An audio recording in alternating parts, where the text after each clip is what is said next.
Whether you're into comedians roasting each other's life choices or turning yesterday's bad decisions into today's funny stories, Amazon Music's got the most ad-free top podcasts, included with Prime.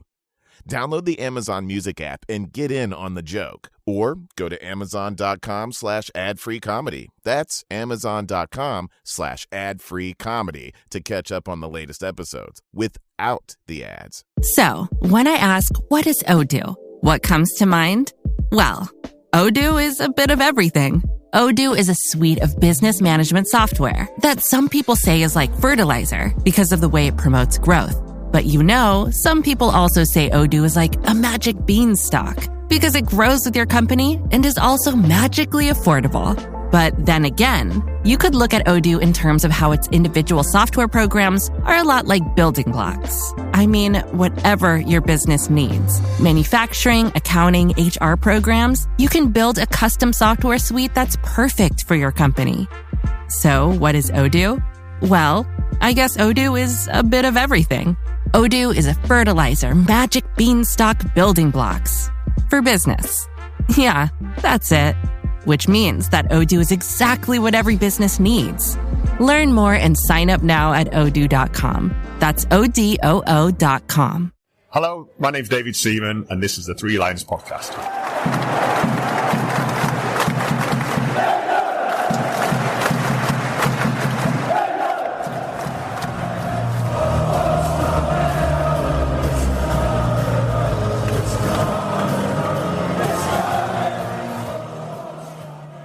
Hello and welcome to the Three Lions Podcast. My name is Russell Osborne and this is an independent England football supporters podcast. Hope I find you well. This episode I'm back reflecting on the Lionesses in the Euros. As I'm sure you're aware, we are now down to the business end of the competition. It's knockout football. And once again, I'll be joined by Steve Hopper. So stay tuned for that. Before that, I just want to remind you of a recent episode that I released, one where I took a look back at the Men's World Cup of 1994. I'm joined by Jim from Florida, who was there as a child at the time. He tells us his memories, how he managed to get tickets and what it was like.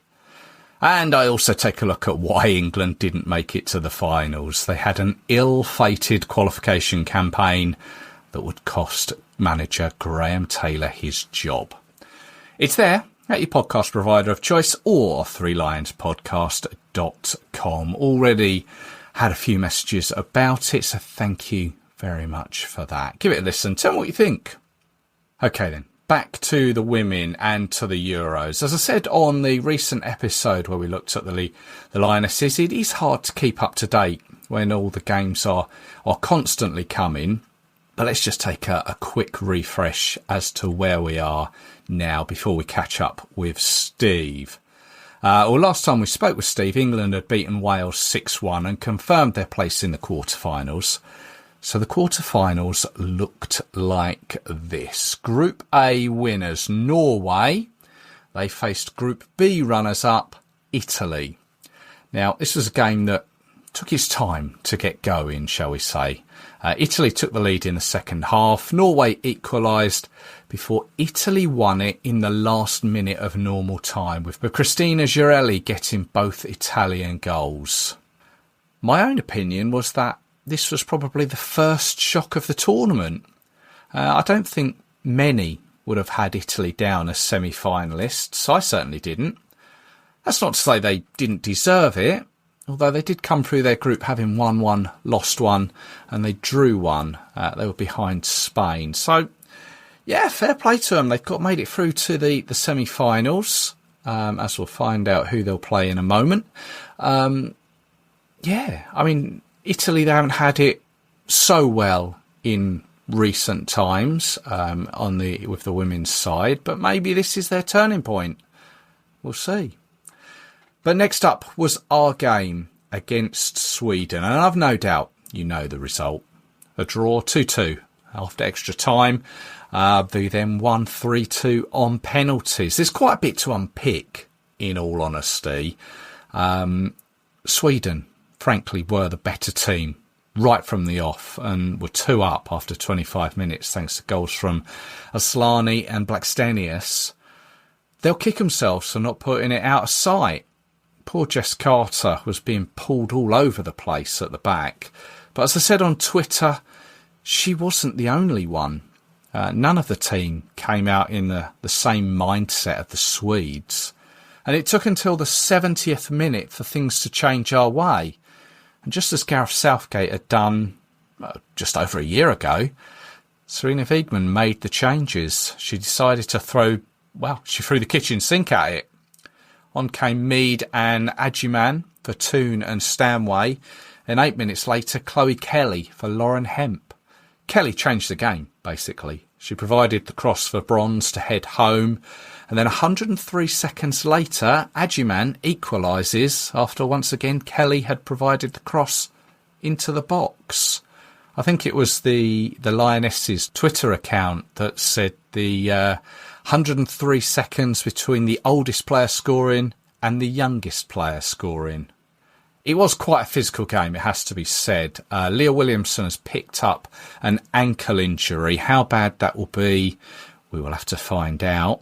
Hannah Hampton took a blow to the nose. Lucy Bronze was seen taping her leg up. Extra time ensued, and then penalties. There's no denying it. It was a hard watch. Exciting to a point. And I understand why Hannah Hampton got a lot of the plaudits, especially those from the English media and the fans, especially after she replaced Mary Earps as England's number 1. But I have to say, though, the Swedish keeper, Jennifer Falk, saved 4 of her penalties to Hampton's 2. And Falk herself had the chance to win the shootout, but she blazed her effort over the bar. Interestingly, her reaction after the match when speaking to a Swedish newspaper was the Swedish manager asked if I could do it. And then I said yes. I just thought I would take a few deep breaths and put it to the left, which I didn't do. It was effing crap. And then it was just about focusing on saving the next penalty. It's not sort of language. I mean, it's brutal and honest. It's not really the sort of language you'd expect to hear. It's not in an English newspaper, certainly. But yeah, she had the chance to win it and put Sweden through to the semi-finals, but it didn't happen. More efforts came and went before Lucy Bronze smashed hers straight down the middle, leaving Sweden's Holmberg to put hers high over. And Sweden were out, and England were on their way to the semi-finals once again. And as we'd learnt from last year, it's not how you do it, it's just getting through. And that's what the girls have done. But I have to say, the performance, it didn't surprise me. I've kind of seen that before. Against Spain recently, and then again against France at the beginning of the tournament. Italy will be a test. We don't want to make it harder than it should be. And I'm just looking back. We have a fairly positive recent record against the Italians. The last meeting between the two was in February 2024 when we won 5-1 in a friendly in southern Spain. And that was actually the 33rd meeting between the two sides and took our tally to 13 wins to Italy's 14. There's been 6 draws. Well, that has to be said, many of Italy's wins were back in the 80s and 90s. But the last time Italy beat England's women was in 2012 in the Cyprus Cup.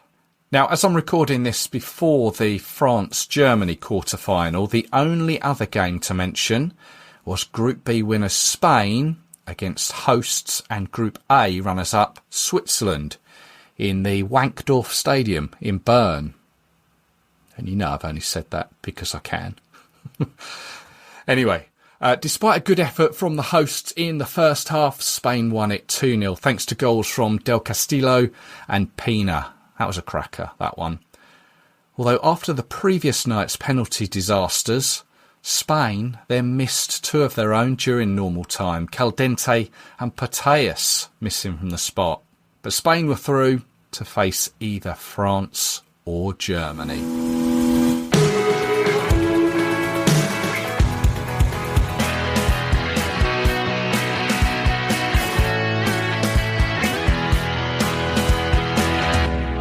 Delighted to welcome back to the Three Lions podcast, Steve Hopper, who's been out in Switzerland reporting on the Lionesses and indeed the Welsh team as well. Steve, you all right?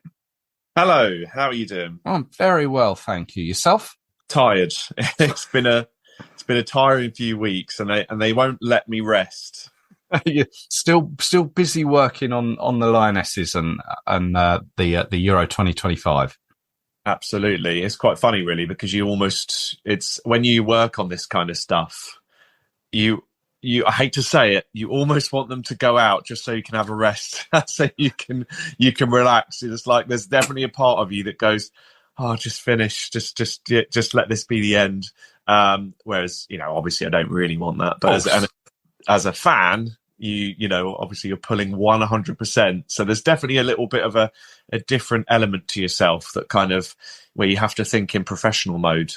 Yeah, no, I get that. I can understand that. I can understand that it's quite tiring having to.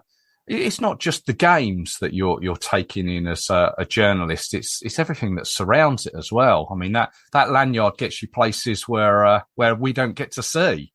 Yeah, definitely. Well, you do. You get there's a lot of red tape that comes with a lanyard, and there's a lot of there's a lot of different situations when you're a journalist or whether it almost doesn't matter what position you have and what you work in. When you're working in the football industry, it becomes a very different scope for you. You have a very different remit, and as a fan, it's obviously. You're putting your fandom first, you're putting your supporter hat on. And that's really the only hat you need to have on, which is far easier. Emotionally, it's far easier because you don't have to worry about other bits and pieces going along with it. You only have to focus on whether England win or lose and how you feel about that. And when it comes to working inside the industry, you then have to wear a different hat and you have to combine that. And it's quite difficult. I tell you, it's far easier being a neutral and working in football. So if you're a neutral and you're working on teams or working on projects that you don't really care that much about, it's much easier. I prefer that from a professional perspective. Yeah. Because you can really just focus everything onto that. But yeah, certainly when it comes to doing this for England, which is why I got into it in the first place, why I decided to switch all those years ago and decided to work in football and put my skills to that use. It was all based around because of my passion for England. So, it is what I led to do anyway. Yeah. Well, we last spoke after the 4-0 win over the Netherlands, and we still had the game against Wales to play in St Gallen. Of course, England won that one 6-1. It seems quite a while ago now, that one. But how was that there? I just think it was such an expected result, wasn't it? I mean, the dominant performance. It was always going to happen. I had no delusions of anything else occurring. To be honest, it was very clear to see where Wales sat. In terms of their quality. And I think we spoke about last time in the previous podcast about perhaps the reasons why, the difference between weaker teams and stronger teams. And the gulf is so huge. Yeah, we saw the quality. It just wasn't there for Wales.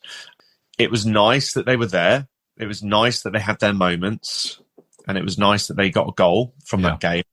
And of course, from the Welsh fans' perspective, great for them because they had an experience. But I think we have to be real in the sense that how much is that doing for women's football in terms of, with that type of scoreline, with that type of demolition? Yeah. Is that helping women's football or is it hindering it? And I think that for me, it's more the latter. I think that when there is such a wide gulf between the big teams, the stronger teams and the weaker teams, and where there is no hope, I think it's a problem. Also the Welsh fans, they didn't, and the Welsh team, they didn't fly out there and expect to be demolished, massively and thrashed in all three games. Yeah. They weren't there just to say, right, we're just making up the numbers. They were No, there they'd earned their chance to get there, hadn't they? They had. Yeah. They were there to compete, but they couldn't compete, because the quality was, the difference was so wide. So, the fans enjoyed their experience. The Welsh fans, they enjoyed their experience out there, being the first time that they'd ever been out there for a major women's tournament. But yeah, of course they're going to expect more and they're going to want more. And why shouldn't they want more, But there needs to be a lot of changes for that to happen.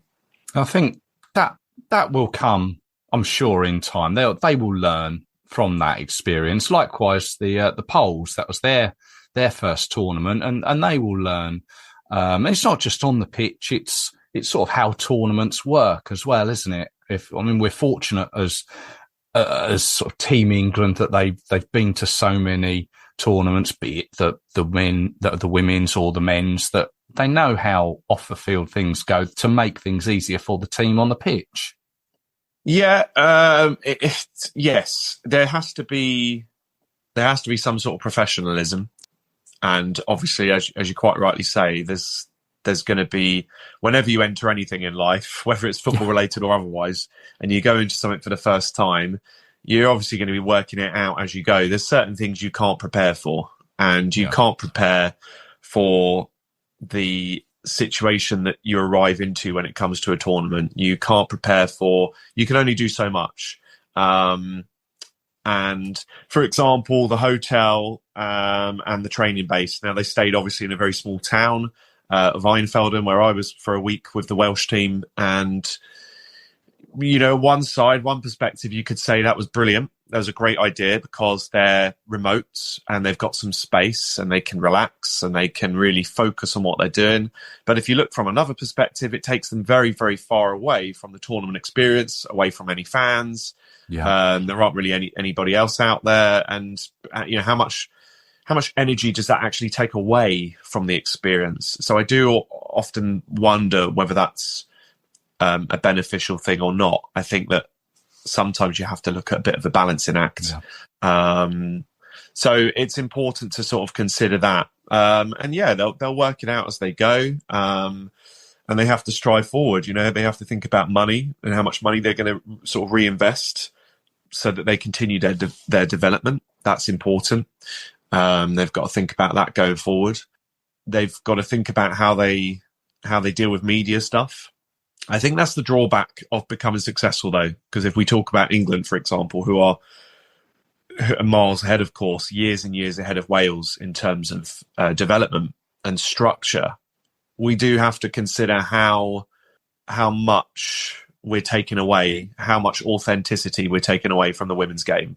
That is something we need to consider from a media perspective, because it doesn't help if we turn them into robots. And we used to have, for example, with the women's game, if we talk about England, we used to have a lot more of a flexibility associated with talking to players, creating interviews. The gatekeepers were different. Right. You didn't have so much gatekeeping, and now you have a lot more of it, which is a shame. It also may be necessary to some degree because, of course, people like Leah Williamson are household names. Yes, exactly. So to some degree, you've got to have something in place to protect the players. But, we've created a monster in many ways. We've created something which we wanted, with that demand for women's football. But we're also losing quite a lot, I think, in terms of the authenticity behind it. So we have to be very, very careful. Yeah. No, interesting take. And I can totally see that. Having seen, we can all see it, how it's grown, and from what it was to how it is now. Yeah. It's, I mean, let's move on to the Sweden game, the quarterfinal. Obviously, England finished second in their group, made their way went back to Zurich, didn't they? For that quarterfinal against Sweden. And when we spoke last time, I thought, from what I'd seen, Sweden were going to be a severe test. They were going to be up there with France and the way that we took to that game. I kind of thought that the Dutch game and the Wales game were maybe, I don't want to say papering over cracks, but I thought that we needed that severe test, and Sweden gave it to us, and they came out the trap straight away, didn't they? Yeah, absolutely. No, you're quite right. I think that, well, the Netherlands game, it was so strange going from France to Netherlands, because I thought the Netherlands were going to give us that test we needed as well. And obviously they didn't. And we've already talked about Wales. But yeah, Sweden have always been a test. They've always been a force in women's football.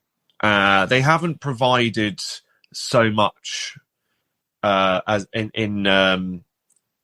much as fans, or as much as supporters, as much as the industry had expected them to achieve. They've definitely underachieved.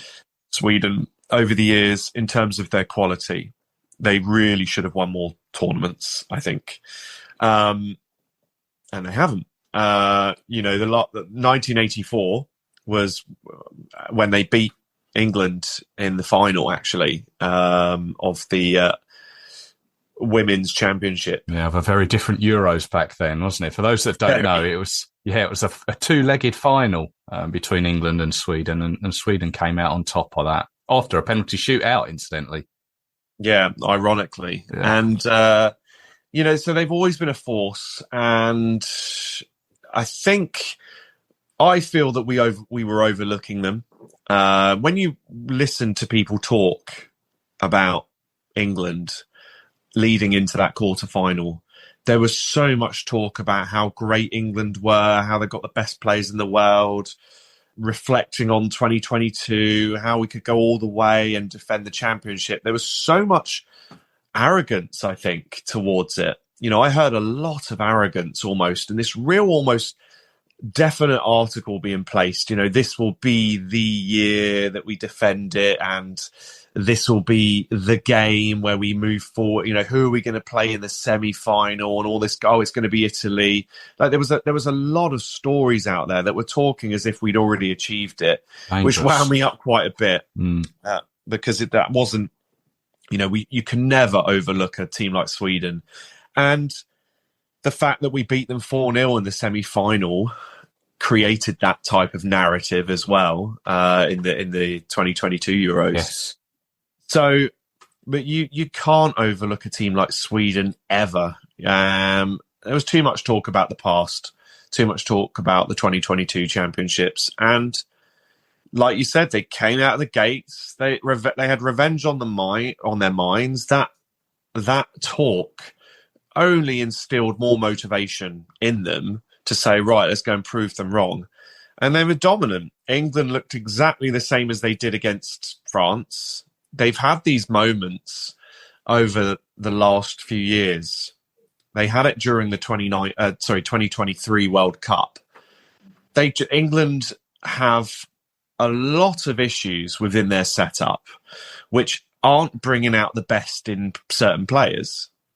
And Serena Wiegmann is lucky. I know we talk about how that she's this professor, she's a brilliant tournament manager and everything else. But if I'm looking from the alternate angle here, if I'm playing devil's advocate, yes, she's very lucky that she's got some very good players in her squad.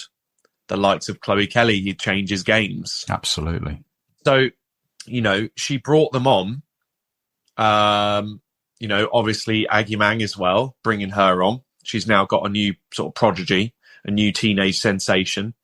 She's very lucky she's got these players in her arsenal to change the games and to provide that threat.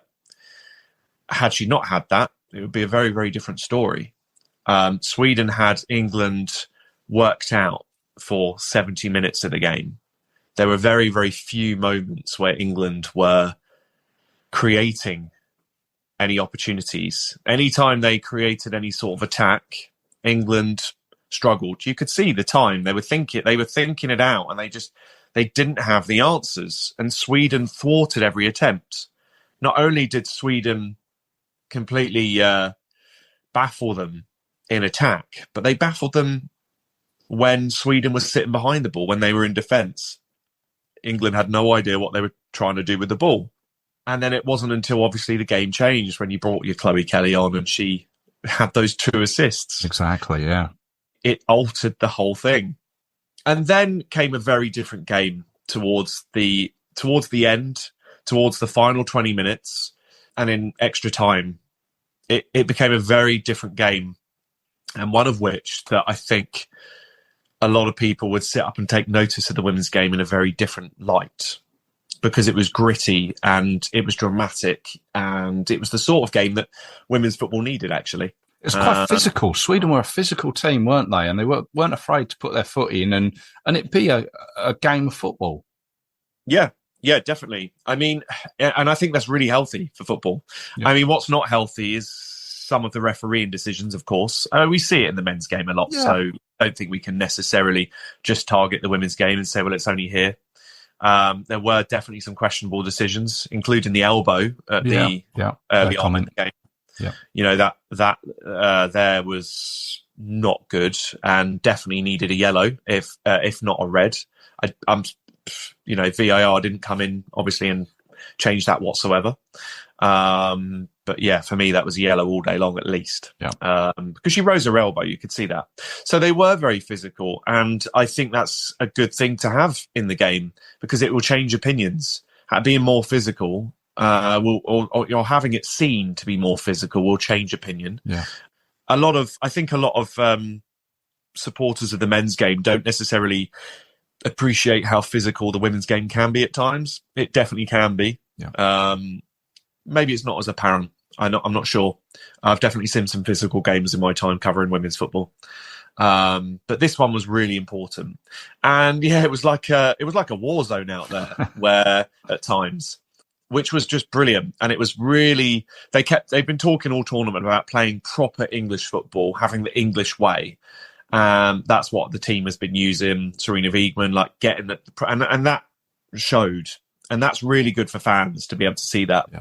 Because they can see the passion, and passion brings supporters. We've seen it in men's tournaments as years gone by. You go back to 1990, and you think about your Stuart Pearce and your Terry Butchers. You think about Terry Butcher and the bandage around his head, which I think was a qualifier. Yeah, and all that kind of stuff. And we saw that with the likes of Lucy Bronze, and she was taping herself up because the physios were so focused on other players.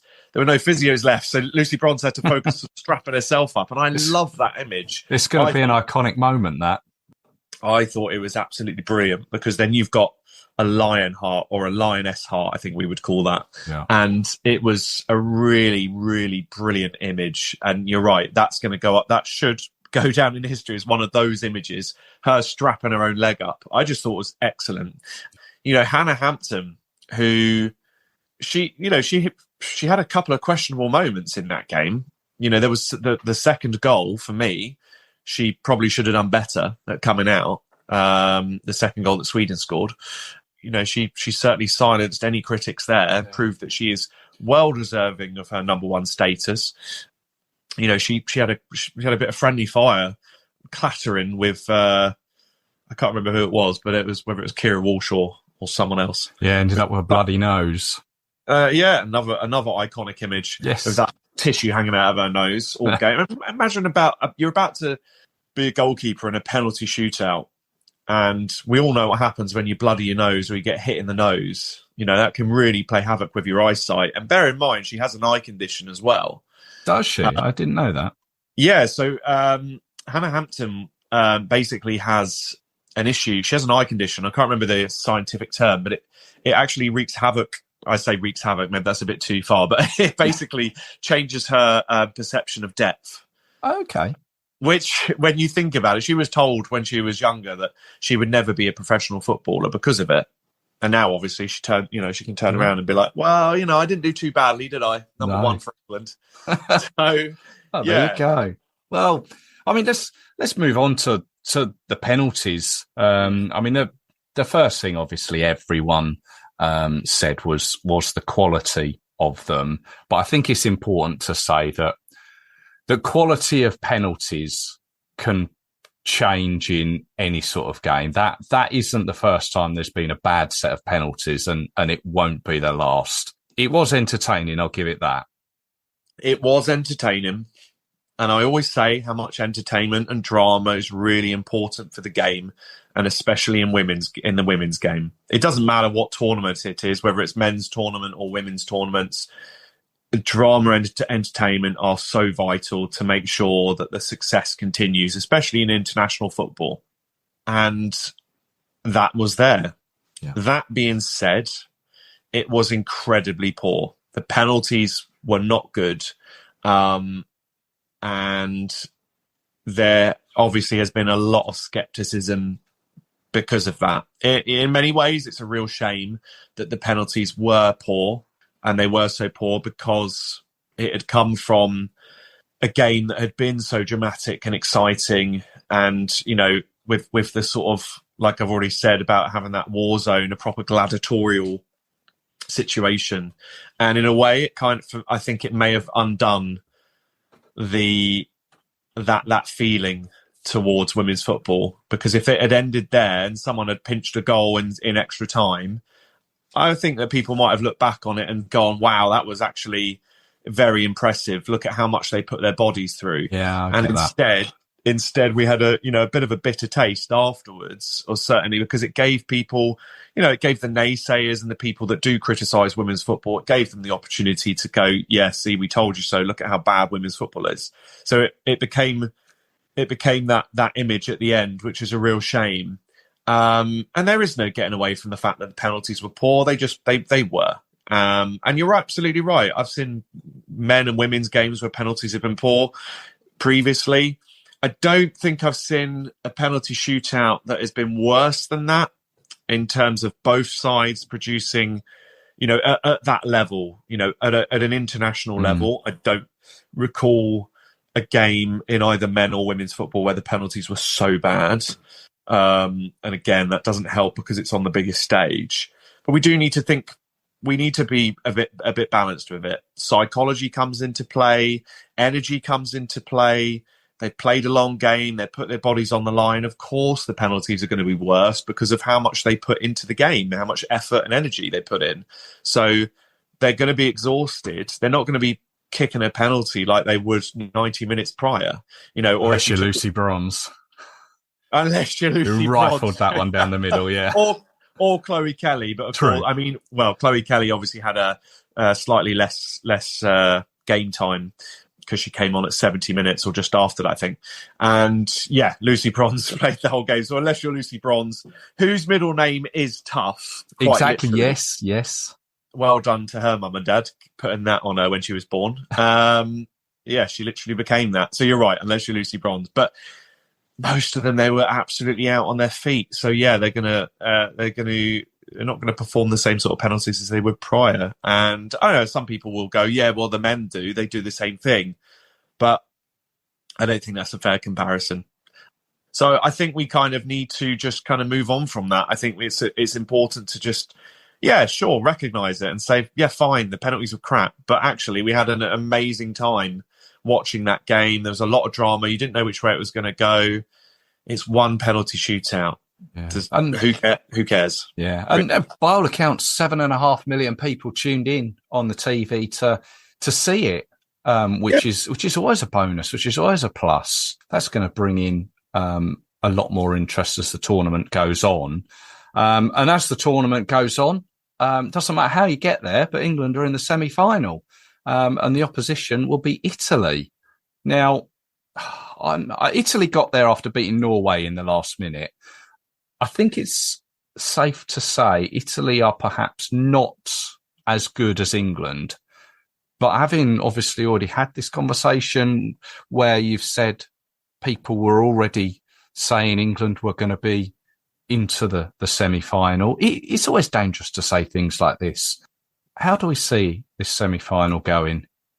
This will be, I mean, there's no doubt coming runners-up has given us an easier path than we would have had if we'd have won. France have got Germany tonight. We didn't play the likes of Spain. So playing against Sweden was always going to be one of those strange games, and we did overlook them. And that came back to haunt us a little bit. Italy will be pleased that we that the Sweden game took so much out of us, and Italy had an extra night or an extra day to prepare. And important factors than we've had.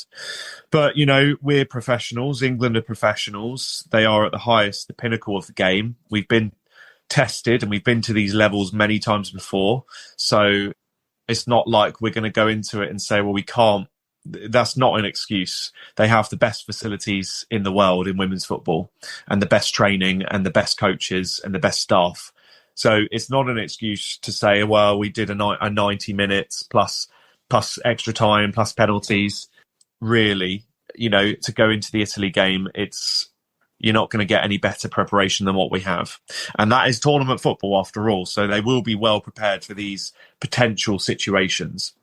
That being said, as I say, Italy will use that to their advantage as much as possible, because they will need that. Italy are the underdogs. They are, I think they're 10th in the world or something like that, 11th in the world. I can't remember exactly. Might be even less than that, actually. But they are underdogs. Italy are the underdogs in this game, no doubt about it. They don't pose as much of a threat as Sweden do in attack or in fluidity. They've done very well to get here. They are a rising force in women's football. Not the same monster that they are in the men's game, but they are definitely a rising force, and they are developing. And this is a really good opportunity for them to go that one step further. And you cannot overlook any side. It doesn't matter where they are. In tournament football, especially when it comes to a knockout stage like a semi-final, you can't overlook them because they've got themselves there. So it's very important to recognise that status. The England team will no doubt consider that. You know, I mentioned about the arrogancy. I don't necessarily think it comes from the team. No. That arrogancy. I think it's more us as fans, media, and so on. It's the outside noise that are generally the arrogant ones, the ones that overlook. Inside a setup, the last thing Serena Wiegman or the players will be doing is going, yeah, we're going to run over them. Yeah. It's not the professional mindset. They don't take teams lightly at international football at any level. That's not how they work in this day and age. So they will go into the semi-final having well prepared and considered what threats Italy pose. Italy will be probably quite strong behind the ball, and they're probably going to be quite defence-minded. They're probably going to try to thwart our attempts at attack. They're probably going to sit there and really frustrate us. I think it's going to be one of those games. I don't think it's going to be quite as dramatic. I don't think Italy are going to overcome us. I think that I hate to say it. Maybe I'm overlooking them a bit here, but I think we will dominate Italy. I think this is going to be the end of Italy's run. I think that Italy's quality just isn't quite there just yet. I think they may frustrate us for a little while until we break them down. Once we kind of unlock them, I think, you know, it might take us the whole of the first half to break them down, potentially. If we get an early goal against Italy, I think that'll be game over. But if they can keep us at bay for a long period of time, that's what Italy need. They need to keep us at bay, keep us frustrated. And obviously, if Italy can get that early goal, that's going to be crucial for them moving forward. Not too early. I'm not a fan of early goals. I think that when you're an underdog and scoring an early goal, I think that can be a bit of a problem. And the longer the game goes, if you have an early goal as an underdog, the more pressure's upon you. That's right. Yeah. And then as soon as an equaliser comes in, that can be really dangerous. Yeah. Because it just undoes I think of the word. Undoes. Yeah, we use that. that really deflects motivation that you have, that hope. Once a stronger team equalises against you, it can really remove that sense that you previously had. So, yeah. Oh. Well, in the short time that we've got left, we know that Spain they saw off Switzerland, and in the time that we're speaking, we know there's one more quarter-final left to be played, France against Germany. When we last spoke, you were still confident that Spain would be the team to beat. Do you still see it that way?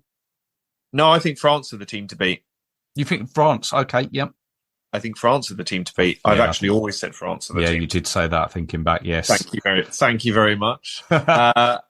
Spain are always the team to beat on paper. They are the world champions, after all. And, they are a very dangerous side. We saw what they did. If anybody watched the game against Switzerland, it was a bit of a cakewalk for them, let's be honest. It wasn't unexpected. We looked at the result, 2-0. Okay, yeah, let's move on, right? It really wasn't that difficult for them, unfortunately, against the hosts. For me, I think France are the team to beat. I think France are the ones right now. I mean, we'll find out tonight. We'll find out against Germany. Maybe they'll go out against Germany tonight, and I'll be eating humble pie, and I'll be saying, yeah, I said all along it was going to be Spain, didn't I, Russell? But yeah, for me, I've seen the way France have played, and I just kind of feel that they are in this stage of their development where they're there. They're finally reaching levels which they have promised for so long, and they're integrating their players. They're connecting in a way they haven't been able to achieve. One of France's drawbacks over the years, despite so many good players, is that they haven't really been able to connect the dots on the pitch and really become the team that looks like they're going to go all the way. There's always been those gaps in the way that they play, whether it's tactically or whether it's just the way that players connect. We've seen it a lot with England this tournament and indeed in the World Cup, despite reaching that final, where England don't look like a unit. They don't look like they're gelling well. And to be a tournament winning side, you have to gel well. And France finally look like they're doing that after so many years. They look like they're gelling well. For me, better than any other side. For me, they're just pipping Spain in terms of gelling, which is, no light task, because Spain obviously gel incredibly well. Yeah. But for me, France just tip it. I would love to see France go up against Spain to see who, if I put my neutral hat on, then France against Spain would be an incredible semi-final, wouldn't it? That would be the incredible semi-final. Yeah, it would be. So I would love to see them two head to head. That being said, Germany are also a big threat. They always are, multiple time champions in the Euros, and you could see them moving forward. I look forward to seeing what happens tonight. I think it's going to be another battle. It's very tasty. I think for me, this is certainly the tasty fixture of the quarterfinals. It's the big one, France versus Germany. So we'll see what happens. But my money's on France, and I'd love to see that France versus Spain semi-final. Okay, well, by the time this comes out, you'll know what the result of that semi-final or that quarter-final is. But in the very brief time that we've got left, just remind us where we can find your work that we've been doing over there in Switzerland. Yeah, take a look at Steve Hopper TV. So you'll be able to see that on TikTok, find me on Instagram, YouTube. And you can have a look at the articles as well that I've been writing for Sports Talk United, a new US-based publication. They're a group with 50 sites. So they're building towards the World Cups in North and South America for both the men and the women's tournaments over the next couple of years.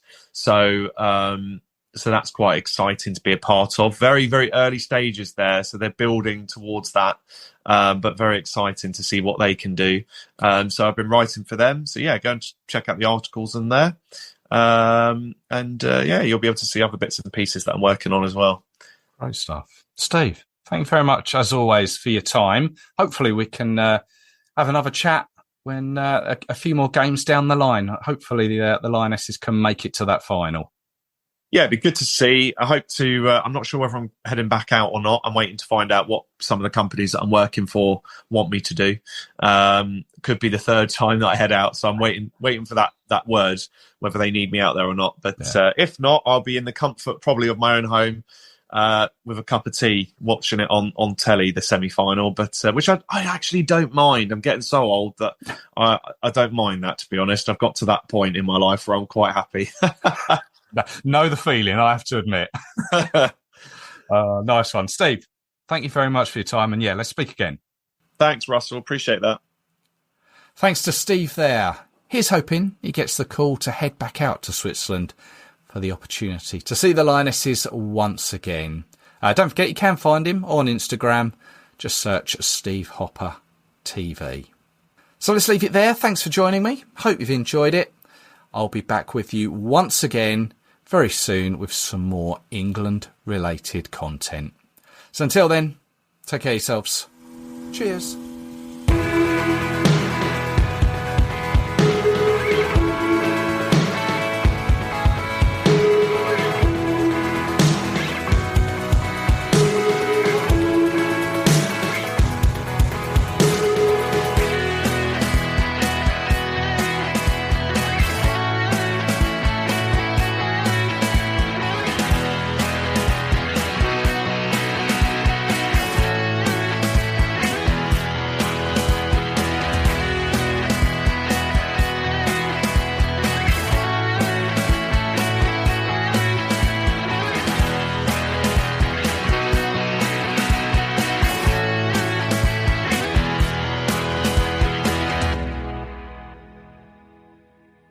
This episode of Grilling JR with Jim Ross is brought to you by Progressive Insurance. You chose to hit play on this podcast today. Smart choice. Make another smart choice with Auto Quote Explorer to compare rates from multiple car insurance companies all at once.